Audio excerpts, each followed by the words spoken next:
आगे बढ़ते हैं, रुक करते हैं एक और बड़ी खबर का। इजराइल का लेबनान में यूएन पोस्ट पर हमला। तो यूएन के ब्लू हेलमेट बेस पर रॉकेट दागे गए हैं और भारत ने पीस कीपर्स की सुरक्षा को लेकर चिंता जताई है। तो भारत विदेश मंत्रालय ने चिंता जाहिर की है। उन्होंने कहा कि हम ब्लू लाइन को लेकर चिंतित हैं। अंतर्राष्ट्रीय स्तर पर हमले की निंदा की जा रही है। ब्लू लाइन पर पीस कीपर्स में भारत के 600 सैनिक शामिल हैं। भारत ने लेबनान और इजराइल के बीच जारी जंग में यूएन पीस कीपर्स की सुरक्षा को लेकर चिंता व्यक्त की है। विदेश मंत्रालय ने बयान जारी कर कहा है कि हम ब्लू लाइन को लेकर चिंतित हैं। हम स्थिति पर नजर बनाए हुए हैं। ब्लू लाइन पर तैनात यूएन पीस कीपर्स में भारत के भी 600 सैनिक शामिल हैं। बयान में यूएन के परिसर की अखंडता का सम्मान करने के लिए कहा गया है। इजराइल ने गुरुवार को दक्षिणी लेबनान में यूएन की एक इमारत पर अटैक किया था। इस हमले में यूएन पीस कीपिंग फोर्स के 2 सदस्य घायल हो गए थे। ये दोनों इंडोनेशिया के नागरिक हैं। तो 1978 से लेबनान में तैनात हैं और यूएनिफिल के सदस्य यहाँ खतरों की निगरानी करने और ज़रूरत पड़ने पर लोगों को मानवीय सहायता पहुंचाने का काम करते हैं।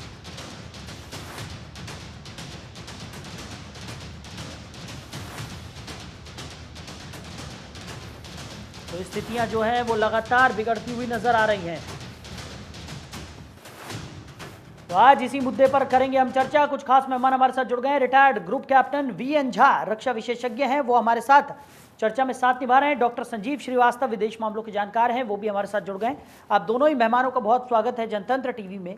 सबसे पहले झा साहब, इजराइल की तरफ से हमले रुकने का नाम नहीं ले रहे, लेकिन अब देखने को मिल रहा है कि ईरान की तरफ से भी इजराइल को धमकी दी जा रही है। दूसरी तरफ जो हिजबुल्लाह के हेडक्वार्टर पर इजराइल ने हमला किया था, उसके बाद से जवाबी हमले भी लगातार देखने को मिल रहे हैं। क्या कहेंगे? जी हाँ, ये जो युद्ध कह लीजिए आप या ये जो संघर्ष चल रहा है, ये अपनी विकट स्थिति में है, क्योंकि एक तरफ में इजराइल है जो अपनी आधिपत्य की लड़ाई लड़ रहा है, अपनी एक्सिस्टेंशियल लड़ाई लड़ रहा है। दूसरी तरफ ईरान समर्थित जो जिहादी ग्रुप्स हैं ये। तो अब देख लीजिए, ये जिहादी समर्थित जो ग्रुप हैं, जहाँ तक हमस की बात थी, तो हमस आज के दिन में लगभग समाप्त के कगार पे है। मैं ये नहीं कह रहा हूँ कि समाप्त हो गया है, लेकिन दूसरी तरफ हिजबुल्लाह, उसने अपनी काफ़ी टेंटिकल्स जमाए हुए हैं लेबनान में। और यही एक कारण है कि अभी आपने कहा था कि यूएन पीस कीपर्स पे अटैक हुआ है। मैं थोड़ा सा इससे डिफर करता हूँ, क्योंकि जब हमास के हेडक्वार्टर पे हमला हुआ था, या आज के दिन में हिजबुल्लाह के हेडक्वार्टर पे हमला हुआ है लेबनान में, तो वहाँ के आसपास जो सिविलियंस हैं या जो बाकी लोग हैं, चाहे वो यूएन के पीस कीपर्स हों या कोई और हों, इनकी मुट्ठी भर की वहाँ पे ये प्रेजेंस है।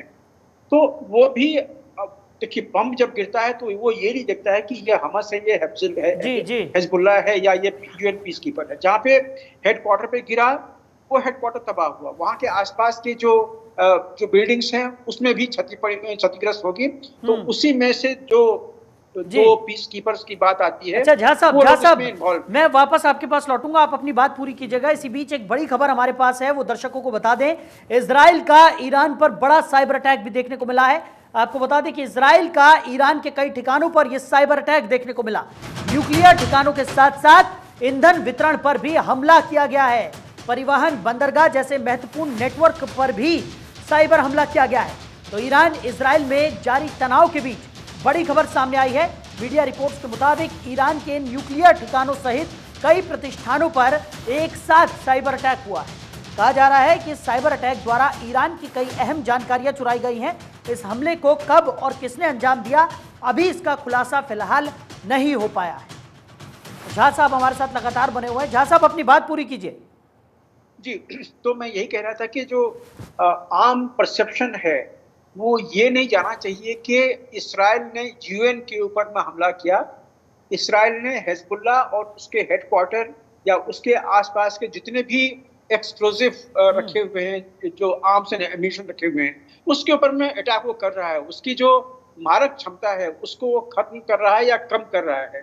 तो ये चीज जो है वो यूएन पीस कीपर के ऊपर में अटैक किया, इससे थोड़ा सा ऐसे नैरेटिव से थोड़ा सा बचना चाहिए, क्योंकि हिजबुल्लाह वही चाहता है, ईरान वही चाहता है कि नैरेटिव ये बने कि इसराइल ने यूएन के ऊपर में हमला किया, जैसा कि यहाँ पे गाजा में हुआ था कि वहां पे कह रहे थे कि अनरॉ के ऊपर में उसने हमला कर दिया। ये बात नहीं थी, वो जो टनल सिस्टम थी हमास की उसके ऊपर में अटैक कर रहा था, और वही टनल जो जो अनरॉ के जो स्कूल्स थे या उसके कुछ इंस्टीट्यूशंस थे या कई मस्जिद और बाकी सब जो जगह थे वहां खुल रहे थे, तो उसके ऊपर में अटैक हुआ। तो इसका जो एक टेंजेंशियल इफेक्ट जो पड़ा है वो पड़ा है यूएन पीस कीपर्स के ऊपर में या अनरॉ यूएन जो एजेंसी है उसके ऊपर में ये फर्क पड़ा। तो उसमें भी उसके भी कुछ लोग मारे गए थे। लेकिन ये बात तो आपको ध्यान देनी पड़ेगी, जब वॉर जोन में कोई भी जाता है तो उसके ऊपर में रिस्क होती है, और इसीलिए यूएन को वॉर जोन में जाने से पहले वहां जो वॉरिंग पार्टी है उनसे क्लियरेंस लेके तब जाना चाहिए, जो कि ये लोग नहीं कर रहे हैं। ये लोग अपना राइट समझते हैं कि हम कहीं भी जा सकते हैं, हमको कोई रोक टोक नहीं है, तो फिर जाइए। जहां पे बम गिर रहा है अगर वहां आप जाना चाहेंगे तो ऑब्वियसली आपको जो कोलैटरल डैमेज होगा वो सहनी पड़ेगी। तो ये चीजें जो हो रही हैं, चाहे वो गाजा में हो, चाहे लेबनान में हो, चाहे आने वाले दिनों में और भी कहीं हो सकती है, तो इससे बचना चाहिए। और लास्ट में मैं सिर्फ ये कहता हूं कि ईरान जो है वो अभी एक ऐसी स्थिति में है कि वो न दिन में जाग सकता है न रात में सो सकता है। उसको अभी ये डर सताए हुए है कि इसराइल किस तरह से रिस्पॉन्ड करेगा, कितना रिस्पॉन्ड करेगा, कितना टारगेट करेगा, कितनी क्षति होगी, ये वो नहीं जानता। तो अभी ये उसके खौफ के दिन हैं। ईरान आज के दिन में खौफ में जी रहा है और ये उसको भुगतना पड़ेगा, क्योंकि उसने जितने 181 मिसाइल बरसाए हुए हैं इसराइल पे, उसकी तो कीमत उसको चुकानी ही पड़ेगी। ठीक है। संजीव जी भी हमारे साथ है, विदेश मामलों के जानकार हैं, अच्छी खासी समझ यहाँ पर रखते हैं। संजीव जी, भारत ने भी जो हमला इजराइल की तरफ से किया गया है पीस फोर्सेस पर, उस पर चिंता व्यक्त की है और अंतर्राष्ट्रीय स्तर पर भी इस हमले की निंदा यहाँ पर हो रही है। लेकिन इजराइल कई बार हमने देखा है कि ये साफ कर चुका है कि उसके हमले जो हैं वो रुकने का नाम नहीं लेंगे। दूसरी तरफ हिजबुल्ला और हमास की अगर हम बात करें, वहाँ से भी लगातार रिवर्ट अटैक जो है वो लगातार देखने को मिल रहा है। ऐसे में इस संघर्ष का तो कोई अंत होता हुआ दिखाई ही नहीं पड़ रहा। देखिए, इजराइल आतंकवाद के विरुद्ध सबसे बड़ी लड़ाई लड़ रहा है और ये जो आतंकवादी संगठन है, चाहे वो हमास हो, हिजबुल्लाह हो, हुती हो, ये लगातार इजराइल को टारगेट करते रहे हैं और अभी भी उनके द्वारा इजराइल को के ऊपर हमले किए जा रहे हैं। हिजबुल्लाह का जहां तक विशेष रूप से प्रश्न है, हमने देखा था कि पिछले वर्ष 7 अक्टूबर को जब हमास ने इजराइल पर सबसे बड़ा आतंकी हमला किया था, उसके अगले दिन से ही हिजबुल्लाह ने भी इजराइल को टारगेट करना शुरू किया और इजराइल का ध्यान उस हमास के विरुद्ध चलाए जाने वाले युद्ध से भटकाने के लिए, उसे डिस्ट्रैक्ट करने के लिए हिजबुल्लाह ने लगातार उसके ऊपर हमले किए। और अब जब इजराइल हमास के ऑपरेशंस को बहुत ही आगे बढ़ा चुका है, हमास को पतन के कगार पर उसने पहुंचा दिया है, तो उसके बाद अब इजराइल का जो फोकस है वो हिजबुल्लाह के खात्मे का है, क्योंकि इजराइल को इस बात का डर है, इस बात का उसे आशंका है कि हिजबुल्लाह भी हमास की तरह से कोई 7 अक्टूबर जैसा या उससे भी बड़ा कोई हमला कर सकता है। और अभी वर्तमान समय में इजराइल की तरफ से हिजबुल्लाह की टॉप लीडरशिप को टारगेट करते हुए उसे भारी क्षति पहुंचाई गई है। हसन नसरुल्लाह को एलिमिनेट कर दिया गया है। उसके अलावा अब इजरायली फोर्सेस सदर्न लेबनान में ऑपरेट कर रही हैं, ताकि सदर्न लेबनान का जो जोन है वो एक सेफ जोन के रूप में वो स्थापित कर सकें, ताकि सदर्न लेबनान के माध्यम से जो हिजबुल्लाह के जो आतंकी हैं वो नॉर्दर्न इजराइल में हमले ना कर सके। नॉर्दर्न इजराइल के जो डिस्प्लेस्ड हुए जो लगभग 60 से 80 हजार लोग हैं, उनको वापस उनके घरों में बसाना भी इजराइल की प्राथमिकता है और उसको भी इजराइल इंश्योर करना चाहता है। लेकिन एक बात बहुत स्पष्ट है कि ये जो आतंकी हैं, चाहे वो हमास, हिजबुल्लाह, हुती, ये कभी भी नहीं चाहते कि इजराइल कोई नॉर्मल तरीके से प्रगति करे, आगे बढ़े, उसका कोई रीजनल इंटीग्रेशन हो, इजराइल के अरब राष्ट्रों के साथ संबंधों में बेहतरी आए। और इस तरीके की किसी भी प्रयास को तोड़ने के लिए और इजराइल को आइसोलेट करने के लिए इन आतंकी तंजीमों ने लगातार उसे टारगेट किया है और उसको ईरान की बैकिंग मिली है। और ईरान आप देखिए तो जिस तरीके से वो आतंकवादियों के माध्यम से अपने रीजनल एम्बिशंस को पूरा करना चाहता है, उसकी वजह से सीधा सीधा ईरान और इजराइल में काफी तनाव अभी वर्तमान समय में है और ईरान के ऊपर इजराइल के द्वारा एक बड़ा हमला अपेक्षित है। हालांकि मैं ये अवश्य देखता हूं कि ये जो ईरानियन रिस्पांस होगा वो इस तरीके का इजराइल अवश्य करेगा, एक बड़ा रिस्पांस करेगा, लेकिन इसका कोई रीजनल एस्केलेशन ना हो, इसका भी ध्यान इजराइल रखेगा, क्योंकि अमेरिका की इजराइल को यही सलाह है और भारत भी इसी बात की सलाह उसको दे रहा है। विश्व के अन्य लोग, अन्य जिम्मेदार राष्ट्र भी उसको यही सलाह दे रहे हैं कि उसे रिस्पॉन्ड तो अवश्य करना चाहिए, लेकिन इसका कोई क्षेत्रीय स्वरूप ना आ जाए, कोई फुल ब्लोन वॉर में ये ना बदल जाए। इस बात को इजराइल को ध्यान में रखना होगा, जो कि मेरा मानना है कि इजराइल अवश्य इस बात को ध्यान में रखेगा, लेकिन उसका एक बड़ा रिस्पांस अपेक्षित है, इमिनेंट है, वो किसी भी वक्त हो सकता है।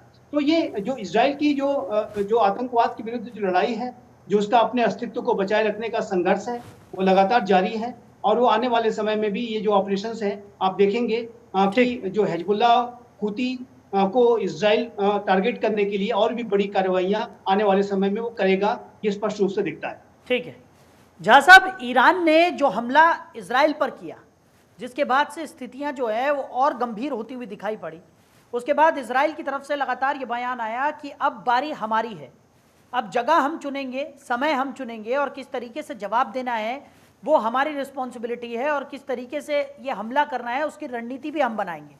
लेकिन ईरान की तरफ से भी लगातार इजराइल को धमकी दी जा रही है।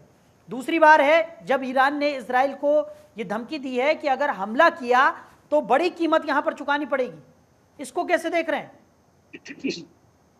मैं समझता हूँ कि चाहे वो खमैनी हो, चाहे वहाँ के शासक हो ईरान की, उनको भी ये पता होगा कि जब उन्होंने हमला किया था तो उनके भी मन में तो यही डर होगा कि इसकी कीमत चुकानी पड़ेगी। तो अभी फिलहाल कीमत चुकाने की बारी है ईरान की। अभी ईरान पहले कीमत चुकाए और उसके बाद अगर वो वॉर को एस्केलेट करना चाहता है तो ये उसकी मर्जी है, क्योंकि अगर एस्केलेट हुआ तो इसमें फिर बाकी भी जो फोर्सेस हैं, खास करके मैं अमेरिका का जिक्र करूंगा, अमेरिका और यूके, ये भी कहीं ना कहीं या तो डिफेंसिव रोल में या फिर ऑफेंसिव रोल में, लिमिटेड ऑफेंसिव रोल में ये भी आएंगे। और ईरान के पास में ये कैपेबिलिटी नहीं है कि ये इतने लोगों का सामना कर सके, इतने सारे नेशंस का सामना कर सके। तो ईरान को धमकी देना तो होता ही है। आप देखिए जो बिना जहर वाला सांप होता है वो बहुत बड़ा वो आवाज निकालता है। तो ईरान जिस तरह से वो फुफकार मार रहा है तो ये तो यही दिखाता है कि वो उसको डर है अंदर से, क्योंकि जो मादर गरजते हैं वो गरजते नहीं है। ईरान को के पास में अगर इतनी हिम्मत होती कि वो किसी भी चीज से किसी भी तरह से इसका सामना कर सकता है तो वो चुप रहता, कहता कि अगर आप हमारे ऊपर हमला करोगे तो फिर जो रिस्पॉन्स हमें देना है वो हम देंगे। लेकिन अभी जो ये गिदड़ भभकी जो सुना रहा है कि हम अटैक करेंगे, हम बेशक करें अटैक, अगर वो एस्केलेट करना चाहता है तो वो एस्केलेट करे। और फिर ईरान को कितनी कीमत चुकानी पड़ेगी ये ईरान को खुद समझना पड़ेगा, क्योंकि अगर अमेरिका इसमें आया, अगर इसमें ब्रिटेन आया तो कुछ और भी देश इसमें आ सकते हैं। हो सकता है कि पूरा का पूरा नेटो इसमें कहीं न कहीं लिमिटेड रूप में सम्मिलित हो, क्योंकि नेटो अवॉइड करेगा इसमें पूरी शक्ति से जाना, क्योंकि उसका ऑलरेडी एक फ्रंट यूक्रेन में खुला हुआ है। तो इसमें थोड़ी सी लिमिटेशंस जरूर हैं यूएस और यूके के, लेकिन ईरान की ये गिदड़ भभकी से इसराइल अभी नहीं डरने वाला। इसराइल की अभी जो फर्स्ट प्रायोरिटी है वो ये है कि जो यूएन का रेजोल्यूशन था कि सदर्न लेबनान जो है वो एक कुशन एरिया होगा जहाँ पे कि कोई हमास या हिजबुल्लाह कोई वहाँ पे ऑपरेट नहीं करेगा। पहले इसराइल जो है ये इंश्योर करने में लगा हुआ है। तो जैसे ही वो अपना रिवर तक अपनी जो आधिपत्य है वो जमा लेता है, वहाँ से हिजबुल्लाह को मार भगाता है, उसके बाद फिर इसराइल जो होगा वो फ्री होगा कि अब ईरान पे किस तरह से अटैक करना चाहिए। जो बाइडेन है उन्होंने सलाह दिया था कि न्यूक्लियर फैसिलिटी पे हमला ना करना। तो बाइडेन ने तो ये भी कहा था कि जो गाजा का जो सदर्न गाजा है रफा, वहां भी अटैक नहीं करना, लेकिन इसराइल ने रफा पे अटैक किया। अब अमेरिका के ही दूसरे जो एक्स प्रेसिडेंट हैं वो कह रहे हैं कि उसके न्यूक्लियर जो फैसिलिटी हैं उसको तबाह करो, उसको बमबारी करो, बाद में जो होगा देखा जाएगा, हम भी वहां पे हैं। तो इस तरह की सारी चीजें, नैरेटिव जो हैं वो टेबल पे है इसराइल के लिए कि कहां तक वो ईरान को डैमेज करना चाहता है।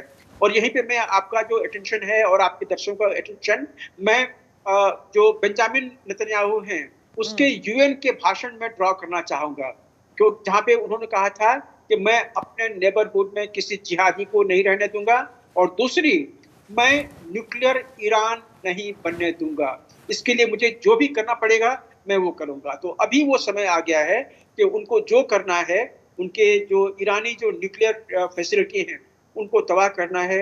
अगर उन्होंने बम बना भी लिया है, जो कि हमें लगता नहीं कि बम बनाया है, क्योंकि सिर्फ बम बनाना सफिशिएंट नहीं होता है, उसकी डिलीवरी मैकेनिज्म होती है, उसके जो इग्निशन होती है वो बिल्कुल अलग टेक्नोलॉजीज होती हैं। ये सब चीजों का परीक्षण करके पहले उसको कंफर्म करना पड़ता है, इंटीग्रेट करना पड़ता है, उसके बाद आप कहीं पे ये गिरा सकते हैं। तो वो फैसिलिटी, वो जो ताकत है, वो जो टेक्नोलॉजी है, ईरान के पास आज के दिन में तो कम से कम नहीं है। तो इसीलिए ईरान के पास में इंस्टॉलेशन जो हैं, उस इंस्टॉलेशन को तबाह करने के लिए इस्राइल भरसक प्रयत्न करेगा कि अगला जो अटैक होगा उसमें वो उसके न्यूक्लियर इंस्टॉलेशंस को कहीं न कहीं जरूर तबाह करने की कोशिश करेगा। उसके ऑयल फ्रंट्स जो हैं उसको तबाह करने की कोशिश करेगा, उसके जो सैन्य फ्रंट हैं उसको तबाह करने की कोशिश करेगा। बेशक जो सिविलियंस हैं उनको शायद नहीं छेड़ेगा, हो सकता है कि जहां खमैनी जहां पे छिपा हुआ हो, शायद वो भी उसका टारगेट हो सकता है। तो ये इस्राइल तय करेगा कि उसको कहां कहां अटैक करना है, लेकिन वो अटैक जरूर करेगा, चाहे ईरान जितनी भी गिदड़ भक्ति है वो दे ले। आज के दिन में हम लोग सिर्फ ये 3 ऑर्गेनाइजेशंस की बात कर रहे हैं, हमास, हिजबुल्लाह और हुती। आने वाले दिनों में आपको आईसिस को भी निगाह में लेना पड़ेगा, अल कायदा को भी निगाह में लेना पड़ेगा, क्योंकि खमैनी ने सारे मुस्लिम जगत को कहा है कि आप लोग सारे इकट्ठा हो। तो मुस्लिम जगत तो इनके साथ में इकट्ठा होकर नहीं लड़ेंगे, लेकिन उनके जो प्रॉक्सीज हैं, चाहे वो शिया मुस्लिम के प्रॉक्सीज हों, चाहे सुन्नी मुस्लिम्स के प्रॉक्सीज हों, ये सब कहीं न कहीं एकजुट होने की कोशिश करेंगे। और चूंकि बिल्कुल इस्राइल के बगल में इराक में आईसिस का गढ़ है, तो ये लोग भी शायद वहां पे आ जाएं। सीरिया में जो इडलिब है, इडलिब में पूरा का पूरा इडलिब ये जिहादियों से भरा हुआ है, मोस्टली आईसिस के जिहादी। तो ये लोग वहां पे हैं, ये लोग शायद पहले ही कूदेंगे, लेकिन इनका कूदना सफिशिएंट नहीं है। इनको खत्म करने के लिए आज के दिन भी इस्राइल काम कर रहा है, इसके लिए यूएस भी काम कर रहा है, यूएस के भी बमबारी होती है आईसिस के ऊपर में। आने वाले दिनों में अगर इन्होंने इस पर भाग लिया तो उनके ऊपर में भी, जहां पे भी वो छुपे हुए हैं, इनके ऊपर भी अटैक होगा। ठीक है संजीव जी, जिस तरीके से झा साहब ने एक रणनीति यहाँ पर समझाने की कोशिश की कि इजराइल जिस तरीके से हमले कर रहा है, एक पैटर्न यहाँ पर नजर आ रहा है, क्योंकि परमाणु संयंत्र जो है वहाँ पर हमला किया जा रहा है, सरकारी इमारतों को निशाना बनाया जा रहा है, सैन्य ठिकानों को निशाना बनाया जा रहा है, बंदरगाहों को निशाना बनाया जा रहा है, और जिस तरीके से ये तोड़ने की कोशिश हो रही है इजराइल की तरफ से, वो कितनी कारगर आपको लगती है? दूसरी तरफ अगर बात की जाए, जिस तरीके से यूएन पीस फोर्सेस पर यह हमला हुआ है, जिसकी निंदा भी यहाँ पर की जा रही है, क्या लगता है कि इससे इजराइल के हमलों में अब आने वाले समय में थोड़ी कमी देखने को मिलेगी, क्योंकि हर तरफ निंदा हो रही है इस हमले की?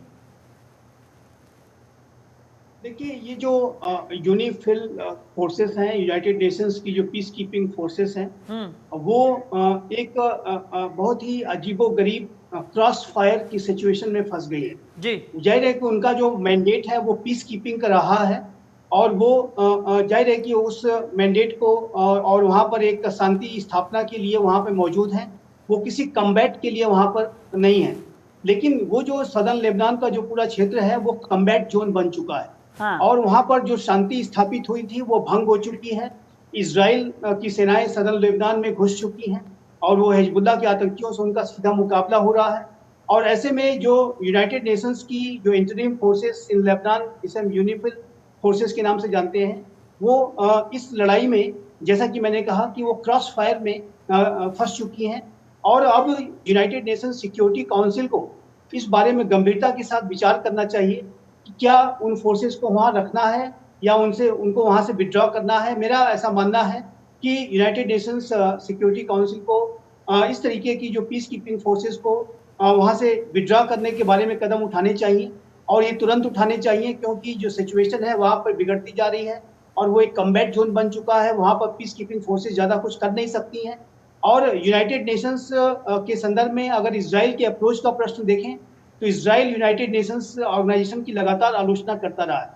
और वहीं यूनाइटेड नेशंस के जो सेक्रेटरी जनरल एंटोनियो गुटेरस हैं, उन्होंने जिस तरीके से इसराइल के बारे में अनेक बहुत ही गंभीर टिप्पणियां की ह्यूमैनिटेरियन क्राइसिस को लेकर के, वो इसराइल को जरा भी रास नहीं आया है। और इसराइल ने सेक्रेटरी जनरल गुटेरस को तो इसराइल आने की अनुमति भी नहीं दी। तो ये इसराइल का जो असंतोष और रोष यूनाइटेड नेशंस को लेकर के पहले से ही रहा है। और ऐसे में जब सदर्न लेबनान में इसराइल की जो फोर्सेस हैं ऑपरेट कर रही हैं और इस पूरे इलाके को सैनिटाइज करना, उसको सेफ जोन के रूप में डेवलप करने के लिए वो ऑपरेशंस कर रही हैं, तो ऐसे में यूनिफिल फोर्सेस उस क्रॉस फायर में फंस रही हैं और उनके ऊपर जाहिर है कि इजरायली फोर्सेस जो हमले का जो ऑपरेशंस कर रही हैं उसके निशाने पे वो आ जा रही है। तो ऐसे में मेरा ऐसा मानना है कि वैसे इजराइल को इस बात का अवश्य ध्यान रखना चाहिए कि यूनिफिल फोर्सेस को वो टारगेट न करें, क्योंकि वो नोबल कॉज के लिए हैं, वो पीस कीपिंग के लिए हैं, उनका किसी से कोई बैर भाव नहीं है। और उसमें अनेक राष्ट्रों की सेनाएं के सैनिक हैं, भारत के भी 600 सैनिक हैं और इंडोनेशिया, श्रीलंका, यूरोपीय राष्ट्रों के अनेक अन्य देशों के सैनिक हैं। तो ऐसे राष्ट्रों के जो सैनिकों की जो हितों को ध्यान में रखते हुए और यूएन के मैंडेट को, जो उसका एक न्यूट्रल मैंडेट रहता है, उसको ध्यान में रखते हुए इजराइल की फोर्सेस को इस बात का ध्यान रखना होगा कि वो यूएन के जो पीस कीपिंग फोर्सेस को टारगेट न करें, और ये इजराइल की जिम्मेदारी भी बनती है। लेकिन मेरा ऐसा मानना है कि इजराइल जिस तरीके के ऑपरेशंस कंडक्ट कर रहा है सदर्न लेबनान में, ऐसे में ये फोर्सेस खतरे में आ सकती हैं, ये फोर्सेस के जो सैनिक हैं वो खतरे में आ सकते हैं। और यूएनएससी को इस बारे में कॉल देनी चाहिए कि उनको तुरंत विड्रॉ करना चाहिए मेरे असेसमेंट के मुताबिक, और उनका अब कोई इस समय वर्तमान समय में कोई ज़्यादा महत्व नहीं है। दूसरा, ये आप स्पष्ट रूप से देखते हैं कि यूनाइटेड नेशंस ऑर्गेनाइजेशन अपनी भूमिकाओं को निभाने में हर जगह नाकाम साबित हो रहा है। इस सदर्न लेबनान में भी उसकी नाकामी साफ दिख रही है। और ये इस बात को भी दर्शाता है कि यूनाइटेड नेशंस ऑर्गेनाइजेशन में यदि सुधार नहीं हुए, यदि उसमें अपेक्षित बदलाव नहीं किए गए, तो यूएन की जो ये नाकामियां हैं ऐसे ही बढ़ती जाएंगी। और कहीं ऐसा ना हो कि यूनाइटेड नेशंस का भी वही हश्र हो जाए जो कभी लीग ऑफ नेशंस का हुआ था। और जाहिर है कि ये इस बात को फिर से री एम्फेसाइज करता है कि यूनाइटेड नेशंस ऑर्गेनाइजेशन में बदलाव की जरूरत है, उसके अंदर बड़े सुधार लाने की आवश्यकता है, तभी यूनाइटेड नेशंस ऑर्गेनाइजेशन अपना काम ठीक तरीके से कर सकता है।